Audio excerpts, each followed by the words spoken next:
Boa noite, pessoal. Boa noite. A gente vai começar mais uma live aí desse Setembro Amarelo.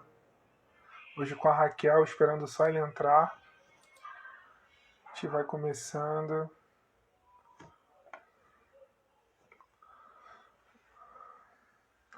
E aí? Tô nem enxergando. Raquel tá vindo, gente. Já mandou mensagem. Tá boa essa luz, gente? Pessoal aí, ó, duas midiáticas. Tá boa essa luz? Vamos mudar aqui. Tá boa amarela, branca. Ou esse meio a meio? Acho que meio a meio tá melhor, né? E aí, gente? Deixa eu entrar aqui também. Raquel tá vindo. Vamos dando glória enquanto a menina não vem. Deixa eu abrir aqui. Sem som.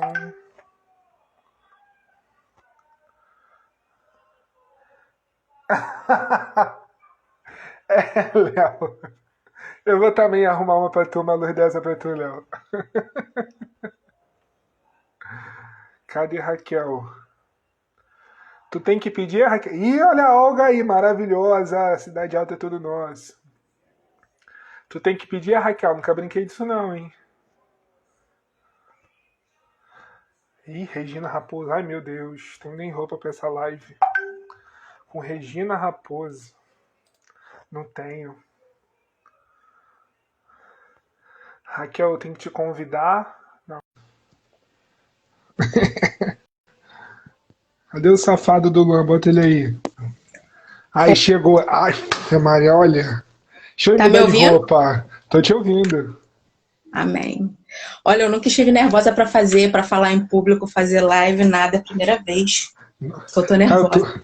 todo cagado. Até montei meu ring light.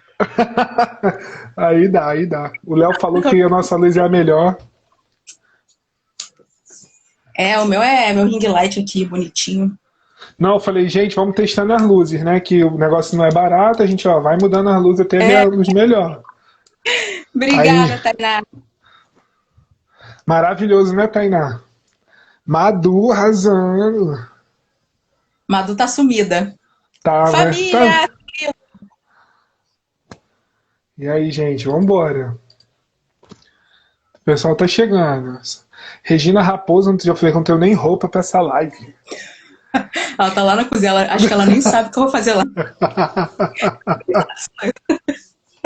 Eu avisei a casa toda. Eu falei, olha, silêncio, pra minha mãe daqui a Muita pouco ela saudade. invade. A É, Mary aparecendo. aparece, que ela já falou que ela vem. Aparece, Madu, tomar vergonha na tua cara. Então, cara, o pessoal tá chegando, tu é mais popular, então vai chamando o povo. Gente, ó, aperta esse aviãozinho aí, vai enviando pra galera. E me falaram Isso, também que se você ficar mandando coraçãozinho também, o Instagram vai avisando mais pessoas. Não sabia dessa não, também descobri esses também não. dias. Mas vai mandando. Tem como botar filtro, é? Tem. Tem como. Deixa eu Peraí. pedir uma água aqui pra minha mãe. Ô mãe, traz minha garrafa de água aí, por favor. É o quê? Minha garrafa de água, por favor. Aqui é tudo no ao vivo, ó. Isso aí. Ah, mas porque eu acabei minha aula, tipo, agora. Ou seja, eu tô Eita. falando. Acabei no laço pra entrar aqui na live. E eu que ainda estou em aula. Não, tu Já tava tá. dando, né? Eu tô tendo aula. Eu tava dando aula, falando pra caramba. Ó, Vitor Lisboa, o Mãe, negócio já ficou mais sério. Bota coração. Eita, minha cara. bota bastante coração. Não, o nome do Vitor é Vitor Lisboa eu, né? Aí eu sempre leio assim, Vitor Lisboa ateu. Eu falei, meu Deus, o que que aconteceu? Aí depois eu vou entender o que que é. Pois é. Beleza. Tu vai esperar a tua água ou a gente vai começando? Ah, minha mãe tá sentada até ela trazer alguma coisa aqui. Daqui a pouco ela traz. Pode começar. Beleza, gente. Então a gente está dando início à nossa segunda live sobre o Setembro Amarelo, né? Onde hoje a gente está falando sobre na pele jovens que já viveram em depressão ou nessa questão de ansiedade também. E a gente trouxe a Raquel para estar falando um pouco sobre. Embora, enquanto a gente conversava, a gente entendeu que isso aqui vai ficar um bate-papo mais do que qualquer coisa. Porque a gente é estilo altas horas e é isso aí. Então, para começar, quem sabe faz ao vivo. É de graça, mas a gente vai fazendo. Gente, não sei se vocês conhecem Raquel já. A Raquel tem um canal no YouTube que eu abri hoje de novo, já tem 2,04 mil inscritos. Gente, maravilhoso. Você que não sabe se maquiar ou sabe que quer aprender, vai lá. E ela também posta no Instagram suas coisas. Eu tô parecendo até aquela apresentadora, como é que é o nome, gente? Que ela vai falando a vida todinha da pessoa. Vou lembrar até aí. E Raquel faz parte da New Life, a Raquel faz parte da Nova Vida, mas mesmo assim eu vou pedir para a Raquel se apresentar e aí falar um pouco sobre si e a gente vai começar inserindo o papo. Ok. Então, boa noite, galera. Meu nome é Raquel, eu tenho 32 anos. Eu sou estudante, né? Eu estou na faculdade, faço letras, português e inglês na Universidade Federal do Rio. Eu dou aula, eu sou professora de inglês, eu dou aula de inglês já há bastante tempo. Não comecei a minha carreira como professora de inglês. Eu comecei como recepcionista num curso de inglês, e aí a galera viu que eu tinha bastante potencial, e aí eu fui rapidamente promovida, virei coordenadora, e depois de ter coordenadora, eu decidi virar professora e investir nessa carreira de dar aula, que é uma coisa que eu amo fazer.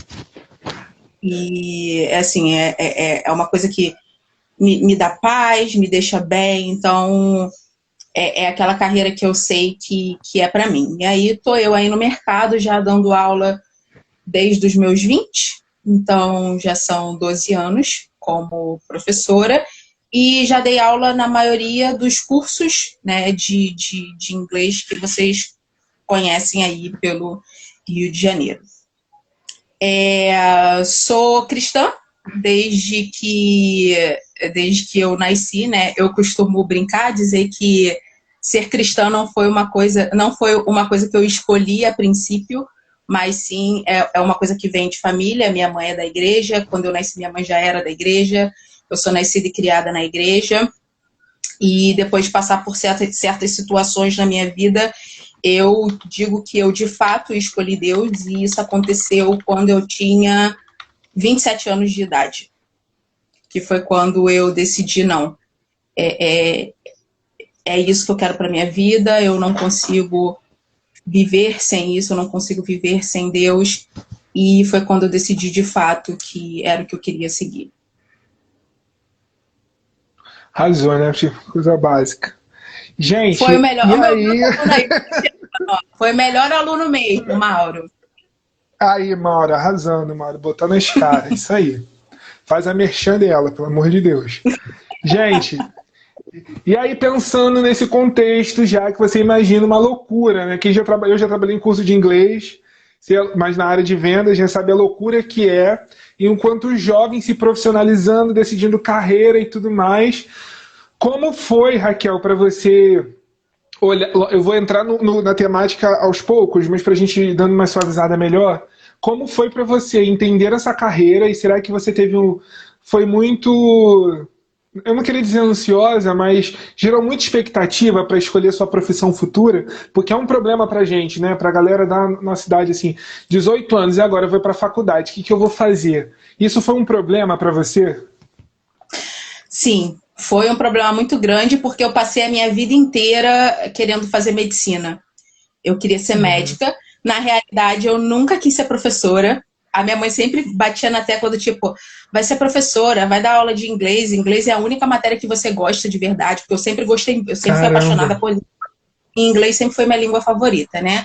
E ela sempre batia nessa tecla e eu sempre falava, não, eu não vou ser professor porque professor morre pobre. Então, eu vou ser médico, porque médico ganha dinheiro. Aí, quando eu estava no último ano do ensino médio, eu tinha uma amiga que o namorado dela era residente ali no Salgado Filho, se eu não me engano, eu acho que é no Meia.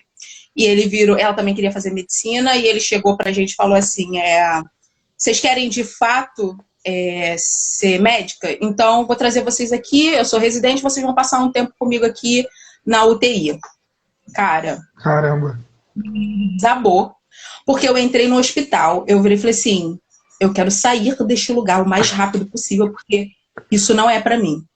Não era, tipo, eu sou toda nojenta, né? E aqui em casa a gente, é coisa da minha mãe, eu e o Alisson, a gente é muito, eu digo que a gente é hipocondríaca, a gente tem medo de doença, sabe? Aqui em casa a gente é assim. Aí eu num hospital, cheio de doente, e eu assim, meu Jesus do céu, vou sair daqui doente. Eu fiquei apavorada, eu falei assim, não é pra mim. Aí foi quando meu mundo desabou, porque eu não tinha um plano B. Aham. Eu queria ser médica, e se eu não fosse médica, eu ia ser o quê? E aí eu fiz 18, foi quando eu comecei a trabalhar num curso de inglês, eu comecei na recepção, só que os meus patrões, eles identificaram muito rápido que eu era muito boa de memória. Eu trabalhava numa escola muito grande, de aproximadamente 500 alunos, e eu conseguia Caramba. gravar o nome de todo mundo. Tipo, a galera chegava para ser atendida, eles não precisavam me dizer qual era o nome e sobrenome, eu sabia quem era quem. E eu já falava inglês, né? Porque eu me formei no curso de inglês com 17 anos. Então, com 17 anos, eu já falava inglês. E aí, eles juntaram isso e logo me promoveram para eu ser trainee de gerente. E aí, eu fui crescendo dentro da empresa até que eles precisaram de uma coordenadora. E eu já sabia o trabalho de vendas, o trabalho de gerente e o trabalho de coordenação, eu só precisava ser promovida. E foi quando eles entraram em contato com o departamento pedagógico, porque a coordenação já não era mais da área de vendas, né? Era mais do departamento pedagógico. E o departamento pedagógico falou, tá, ok, ela fala inglês, mas ela não tem letras. Para ela ser promovida coordenadora, ela precisa fazer letras. Aí eu me lembro que no dia seguinte eu me matriculei na faculdade, na faculdade CCAA, eu comecei lá no dia seguinte, meu filho queria ser promovida. Me matriculei na faculdade, comecei a fazer. E aí trabalhei durante um bom tempo como gerente de curso, como coordenadora de curso, fazendo na faculdade CCAA, só que a faculdade era muito cara, então eu precisava trabalhar para manter a faculdade. Eu precisava trabalhar muito para manter a faculdade, precisava trabalhar muito, então não estava batendo. E eu também comecei a ficar muito, sei lá, chateada, porque eu era coordenadora, eu recebia X e eu pagava aos meus professores 2x, muitas das vezes 3x. Eu falava assim, eu sou coordenadora, eu ralo igual uma condenada 10 horas por dia, os meus professores trabalham 3 horas por dia e ganham 3 vezes mais que eu. Não faz sentido isso. Aí foi quando eu decidi abandonar. Eu falei assim, não vou ser mais coordenadora, só que eu também preciso pagar a faculdade. Aí eu fui, fiz vestibular para a UERJ, passei, aí eu abandonei. E virei professora. E você acha, assim, nesse mundo de você estar com jovens, adolescentes e até mesmo pessoas mais adultas, você encontra também essa relação de muita pressão e acaba que isso pode tornar até mesmo uma patologia, numa ansiedade mais crítica, ou numa questão até de se anular, de achar que não tem espaço em lugar nenhum? Porque às vezes a gente ouve muito isso, né? Ainda não me encontrei, não sei o que eu vou fazer, e acaba escolhendo uma profissão por escolher, e acaba isso gerando coisas ruins também para si. No meu caso, eu fui impulsionada para a profissão, mas graças a Deus eu dei sorte de encontrar a profissão que é minha. A Raquel é professora. Então, dando aula em curso, ensinando na internet, a Raquel é professora. Então, para mim, não foi um problema. Mas eu acho que tem muita gente que vive essa pressão de eu preciso de uma profissão, eu preciso passar no vestibular, e tem que ser hoje, tem que ser agora, e com certeza isso acaba virando patologia. Eu estava dando aula, eu tenho uma turma no CLAC da UFRJ aos sábados, e eu estava dando aula, acho que foi sábado retrasado, e eu estava conversando isso com uma aluna que ela faz odonto na UFRJ, mas o sonho dela era fazer medicina, e ela falou o caos que foi o terceiro ano dela, porque ela chegou, ela queria fazer medicina, então ela estudava muito, e ela falava, eu não fazia outra coisa a não ser estudar. Eu acordava estudando, eu passava o dia inteiro estudando, eu estudava tanto, num nível que eu tive burnout e fui internada. Caramba! E ela ficou um bom tempo internada, e e acabou, no final, desistindo de medicina e fez odonto. Então, para muitos, eu acho o sistema, num todo, muito prejudicial. Esse sistema, principalmente a forma como as escolas se mobilizam para... Os alunos, eles acabam virando um marketing, né? Então, eles investem muito nessa questão de pré-vestibular, tem que passar, tem que estudar demais, estudo o dia inteiro, são 12 horas de estudo na escola e mais estudo em casa, e os alunos, né, acabam tendo essa estafa aí, eles acabam ficando esgotados e, de fato, vira uma patologia. Mas, em termos de eu lidar com pessoas em sala de aula, eu nunca senti pressão, assim, por parte do público, de lidar com o público, de corresponder às expectativas do público. Porque eu sempre tive as minhas expectativas, porque quando a gente é professor, a gente aprende isso. A gente aprende que a gente tem que planejar a nossa aula e quais são as minhas expectativas para aquela aula. Então, todo professor, ele entra em sala de aula sabendo o que ele espera para aquela aula. Então, você está ali para cumprir as suas expectativas de acordo com aquele conteúdo. Então, por parte dos alunos, nunca teve. O que tem muito por parte dos alunos é lidar com alunos adultos. Rola assédio. E lidar com alunos adolescentes, que é a faixa etária que eu mais gosto de lidar hoje em dia. Rola meio que de você absorver o que aqueles alunos passam. Então, eu já dei aula para aluno adolescente principalmente aluno adolescente de classe média alta, os pais meio que não ligam. Quando entra nessa fase de adolescência, a realidade é que pouquíssimas pessoas têm paciência para lidar com adolescente, que adolescente é uma fase muito difícil, que a maioria dos pais não tem. Então, você encontra muito aluno que se cuida sozinho, que é cuidado por avó, que os pais não são presentes. Eu já tive caso de aluno que chegou com um roxo assim na cara e o que é isso? Brigou na escola? Não, meu padrasto me deu um soco na cara. Estou indo ali agora no morro comprar uma arma para matar o meu padrasto. E aí você em sala de aula tem que lidar com isso. Então, assim, é muita bagagem que você acaba absorvendo dos outros, principalmente em faixas etárias mais novas, porque você acaba virando a referência daquela galera. Eu sempre me vi como a referência para os meus alunos adolescentes. Tanto que os meus alunos adolescentes são meus amigos até hoje. Eles estão já crescidos, já com 19 anos, mas a galera que é amigo meu até hoje. Legal. Dentro desse gatilho, então, de jovens e adolescentes, eu estava lendo um artigo da Saúde Abril falando que, no contexto de pandemia, os casos de depressão e ansiedade dobraram de números, né? E isso é muito notório, na verdade, né? Sim. E você, dentro desse contexto de pandemia, como foi isso? Foi difícil. Foi muito difícil. No primeiro ano da pandemia, eu tenho ansiedade, já tive depressão também, mas essa questão de ansiedade veio à tona com uma força que nunca tinha vindo antes. Eu cheguei a ter uma crise de ansiedade tão forte que eu achei que eu estava com Covid e que eu estava nas últimas, porque eu não conseguia respirar, de jeito nenhum. Foi quase uma semana passando muito mal e eu não conseguia respirar e fazia tudo que aqui em casa a gente tem muito problema respiratório, né? Então eu fiz tudo aqui em casa que podia ajudar em problema respiratório, nada adiantava.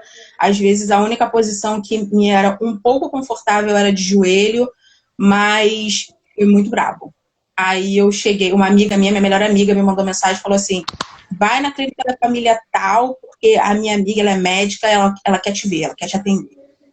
Aí eu fui, e quando eu cheguei lá, a médica começou a fazer várias perguntas, do tipo, como é a sua vida, o que você passa e tudo mais. Aí ela fez todos os exames, assim, que faz na hora, né, o oxímetro, que é para ver se tem Covid.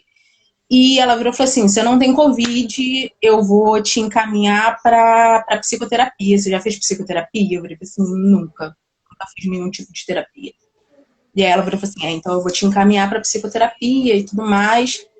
Acabou que na época eu não fui, porque infelizmente essa questão de terapia ainda é um tabu muito grande na nossa sociedade, e era um tabu para mim também. Mesmo eu já tendo uma mente mais aberta para isso, mesmo a minha melhor amiga sendo psicóloga, essa questão era um tabu para mim. Não me tratei com psicólogo. A questão da ansiedade melhorou um pouco agora no segundo ano de pandemia. Quando eu voltei a ter crise de ansiedade, eu me lembro que eu entrei em contato com a Rai, do Hugo, eu falei assim, amiga, eu tô sentindo isso, isso, isso, será que é Covid? Ela falou assim, não, amiga, não é Covid, é ansiedade, eu vou te medicar e você vai ficar melhor, sempre que você se sentir assim, você toma esse medicamento que eu vou te dar. E em relação à depressão, eu quase cheguei a ter depressão, só que como eu já tive 2 quadros muito fortes de depressão no passado, eu comecei a ficar muito desesperada e graças a Deus eu tenho uma rede de apoio nas minhas melhores amigas assim, muito grande e a Sara identificou que eu estava entrando em depressão de novo e aí ela conversando comigo, né, do tipo, amiga, arruma um médico, vai no psicólogo e tudo mais, e eu sempre muito resistente, aí ela foi, procurou a psicóloga, pagou a psicóloga e falou, cara, já tá pago, só entre em contato com a psicóloga e vai. E aí eu faço acompanhamento com psicóloga desde então. Já Legal. tem uns 3 meses já. E como que foi essa questão de você identificar esse primeiro traço da depressão na sua vida? Como tudo isso começou? Como você identificou isso de prontidão? Agora ou no passado, No na primeira vez passado. que eu tive? Na realidade, eu não identifiquei, eu identifiquei depois. Né? O meu primeiro grande quadro de depressão foi quando o meu relacionamento acabou, se eu não me engano, em 2013. Eu já tinha um relacionamento de 3 anos e a gente estava pagando o casamento, já estava tudo certo, vamos casar, até que um dia o meu namorado me liga e fala, tô com outra mulher, tô indo embora, resolve aí a situação e pagando o casamento, um monte de coisa pronta, meu mundo desabou. E eu me lembro que nessa época eu só dormia e chorava. Eu dormia, acordava, chorava até dormir. Eu abandonei a faculdade, eu tinha faculdade na época, mas eu acabei abandonando porque eu não tinha forças para ir para a faculdade, fazia estágio, era estagiária da cultura inglesa, tinha que ir para a cultura inglesa, mas eu trabalhava 4 horas por dia lá, mas era aquela coisa do tipo, tenho que ir, vou me arrastando, minha vida mudou, eu não era mais aquela pessoa alegre como eu era anteriormente, as pessoas perceberam isso, eu perdi muito peso, porque eu muito mal conseguia fazer uma refeição no dia. Eu só fazia uma refeição, que era a janta, porque era a hora que meu pai estava em casa, ele sabia que eu estava sofrendo muito, e eu não queria que ele ficasse mais preocupado comigo, então eu fazia questão de fazer essa única refeição, que era para sentar com ele à mesa, para ele ficar mais tranquilo. E nisso eu perdi muito peso, eu perdi acho que 15 quilos em 1 mês e meio. Eu Nossa. fui pesar 55 quilos. Fiquei muito magra, muito mal, e na época eu achava que eu só estava sofrendo. Eu não Uhum. identifiquei como depressão. Eu identifiquei como depressão depois, quando eu comecei a pesquisar sobre o assunto, quando eu comecei a lidar com pessoas que sabiam sobre o assunto, aí é que eu vi que, de fato, eu tinha passado por uma depressão. Durou alguns meses, né? Não foi rápido. Na época, eu tive amigos que me ajudaram a sair dessa. Mesmo sem saber que eu estava passando por aquilo dali, eu tive um grupo de amigos que me abraçou na época, e aí, aos poucos, eu fui passando por aquilo dali. Sim, e quando você identificou logo de prontidão, né? Prontidão não, perdão. Logo depois você foi visualizando isso e tudo mais. Você tomou alguma ação referente a isso? No sentido de, por exemplo, como agora a Sara te ajudou, você já tinha na sua cabeça que era necessário você procurar uma ajuda, além de um amigo, de repente, uma ajuda psicológica, uma ajuda psiquiátrica, algo desse tipo? Olha só, tá todo mundo dizendo que a Raquel é Eu, linda. Eu também sou linda, hein? Pode ir escrevendo aí. Obrigada, Caju. Eu, hein? Então, eu tinha noção que eu precisava de um acompanhamento, mas ao mesmo tempo eu tinha resistência. Então, esse tempo todo eu sabia que eu precisava, mas eu resisti esse tempo todo. Eu comecei a ficar mais tranquila nesse quesito de buscar de fato ajuda há pouco tempo, que foi quando a Sara realmente foi e eu aceitei. Mas eu sempre fui muito resistente. Você acha que essa resistência, assim, enquanto uma ajuda maior, ela se dá por quê? Por essa questão do tabu que você acha que existia? Ou realmente por não conhecer muito, algo do tipo? Na realidade, é porque eu me fechei numa bolha muito eu. Então, eu Uhum. tenho, hoje mesmo, mas eu tenho muita dificuldade em me abrir para as pessoas, em falar de fato o que acontece na minha vida e tudo mais. Então, para mim, era muito complicado a ideia de eu buscar uma pessoa para essa pessoa entrar no íntimo da vida. E uma coisa é, por exemplo, você é meu amigo, eu eu posso muito bem manipular as informações que eu quero passar para você, ou eu posso simplesmente passar para você metade da informação, ou simplesmente não passar. Numa terapia, não, né? A função da terapia é justamente você abrir e mexer naquele caos que está dentro de você, e mexer no meu caos é muito complicado. E eu sou uma pessoa que eu também odeio chorar. Eu odeio chorar. Então, eu sei que você cutucar ali aquela ferida é uma coisa que vai me fazer chorar. Então, essa foi sempre a minha resistência. De ter que me abrir para alguém e de ter que abrir o meu caos para alguém. De abrir, de falar para uma pessoa o que você de fato está pensando. E também a questão da aceitação. Porque a gente encontra muito isso, por exemplo, quando você fala certos problemas para as pessoas meio que te descredibilizam. Uhum. E principalmente quem passa por depressão e ansiedade costuma ser muito descredibilizada. Infelizmente, hoje, na sociedade, a depressão e a ansiedade ainda é vista como uma falta de louça para lavar. Então, é muito complicado você estar de fato sofrendo, porque só você sabe o quanto que você está de fato sofrendo, e uma pessoa não levar isso em consideração. Então, eu tinha medo de encontrar isso na psicologia também. Mas é tipo, coisa minha, assim, porque não é assim que funciona, Aham. né? Sim, às vezes a gente tem um amigo, né? Normalmente todo mundo tem um amigo muito de confiança, e às vezes acha que só o desabafo, né, ele muda todas as coisas. Como muito você falou, né, e não é Sim, isso. Às vezes é muito necessário a gente encontrar a raiz desse problema, encontrar por que você está vivendo essa estação e esse quadro, para que a gente consiga romper muito disso, né? E às vezes é o que limita muita sim. gente de viver esse processo de cura. Eu lembro que quando eu também vivi um contexto de depressão, foi muito no sentido de as pessoas assim acharem: ah, você só tá triste porque você é sempre muito alegre? Você tá sempre rindo? Uhum. Você? Não, você não, cara. Você não. Vai estar qualquer outro. Você não. Você tem um sorrisão largo. Enquanto não, enquanto eu podia Pois estar é. rindo a dessa, mas por dentro, né? Só a gente sabe como as coisas estão. Então, muito além da gente buscar uma ajuda com um amigo, né, esse é um fato muito importante da gente falar, ainda mais num contexto de jovens, né? Buscar uma ajuda psicoterapêutica, buscar uma ajuda psiquiátrica, buscar uma ajuda de um aconselhamento pastoral, como a gente falou semana passada. Isso são passos muito importantes, né? Sim. Então, A terapia outra coisa, outro nível, assim. Você acha que você não precisa de terapia até você começar a fazer terapia. E aí você aham. vê que você precisava daquilo o tempo todo. E é o legal da terapia, assim, né? Eu posso falar, eu posso ficar puxando sardinha por causa da psicologia, mas a gente é muito legal porque você tá ali e você se ouve. E depois você fica olhando aquilo que você mesmo disse, né?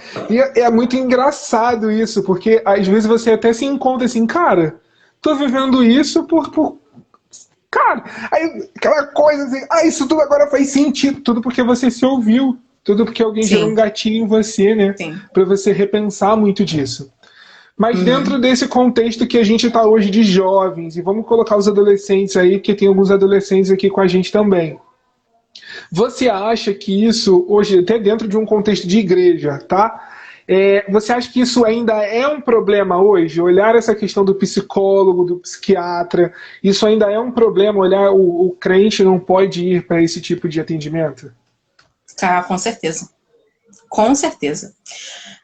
Eu acho que na igreja existe o problema da espiritualização de tudo, então ainda existe muito esse tabu de que depressão é demônio, ansiedade é demônio. Vai orar. Não que Deus não tenha Uhum. poder para curar.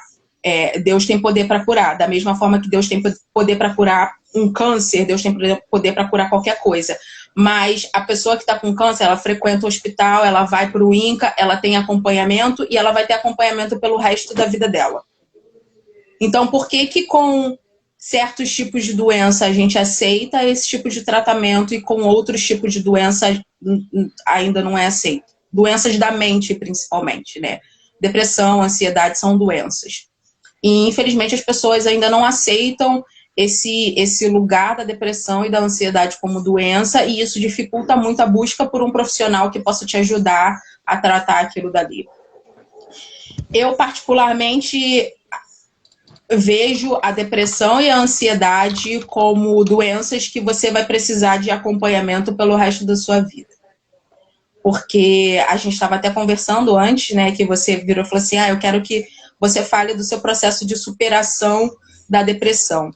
E eu não encaro como superação, mas sim como um controle e um acompanhamento. Porque eu tive um quadro de depressão em 2013, eu tive outro quadro de depressão em 2017 e tive um há pouco tempo. Né? Comecei a ter um há pouco tempo. Nada me impede de ter outro daqui a algum tempo, porque são vários os fatores que levam você a ter uma depressão. Né? Eu tive 3 e as 3 foram por motivos completamente diferentes. Então, eu acho que essa questão da espiritualização da doença ainda impede muito que pessoas busquem acompanhamento terapêutico. Eu acho que você tem que ter acompanhamento do pastor, você tem que ter acompanhamento do líder, você tem que ter acompanhamento das pessoas que estão com você, porque uma das coisas mais importantes no tratamento de depressão e ansiedade é a rede de apoio. Você não consegue sozinho. Você precisa de gente com você para te ajudar a sair dessa. E a igreja precisa desempenhar esse papel, que é uma das coisas que eu hoje não consigo enxergar a igreja fazendo. Eu acho que hoje a gente está muito focado em mostrar o quanto a igreja é forte, o quanto a igreja está conseguindo sobreviver à pandemia, e é evento atrás de evento, coisa atrás de coisa, e a igreja não está olhando para dentro da igreja e vendo a quantidade de pessoas que estão doentes sem assistência. A galera está sem assistência, a galera tem muita gente sucumbindo dentro da igreja e ninguém está vendo. Então, eu acho que a igreja precisa, de fato, olhar para os seus membros, para a galera que está frequentando e ser essa rede de apoio que essas pessoas precisam. E muitas das vezes as pessoas estão até trabalhando, por exemplo, eu estou trabalhando na igreja, eu sou ativa, eu sou líder, mas quantas pessoas sabem que eu de fato estava entrando numa depressão? Quantas pessoas sabem de fato que eu estava passando por crise de ansiedade, que eu tenho crise de ansiedade, que hoje já é uma coisa que eu tenho uma ajuda médica, né, comigo para me ajudar? Quantas pessoas sabem? Quantas pessoas se preocupam? Quantas pessoas olham para você e perguntam, Félix, você está bem? Você está legal? Entendeu? Então, eu acho que a igreja precisa ser mais ativa nisso, né? Olhar mais para as pessoas que estão ali dentro. Sim, e a gente olha também muito essa questão do trabalho, né? A gente faz muita coisa e acaba não cuidando da nossa saúde mental também, né? O quanto isso é tão importante também. O quanto também Jesus se preocupa com isso, né? Enquanto nós jovens, às vezes a gente acha que só se enfiar dentro da igreja vai mudar toda a realidade. E não vai. Sabe? Às vezes vai até piorar. Porque para mim foi piorar. Porque a gente entra num contexto de pessoas falhas que vão errar, que podem te machucar, assim como você também pode machucar. E você emerge num monte de problema. E, cara, aquilo às vezes vai te piorar se você não tem uma ajuda, né? Mas um ponto também que eu acho muito importante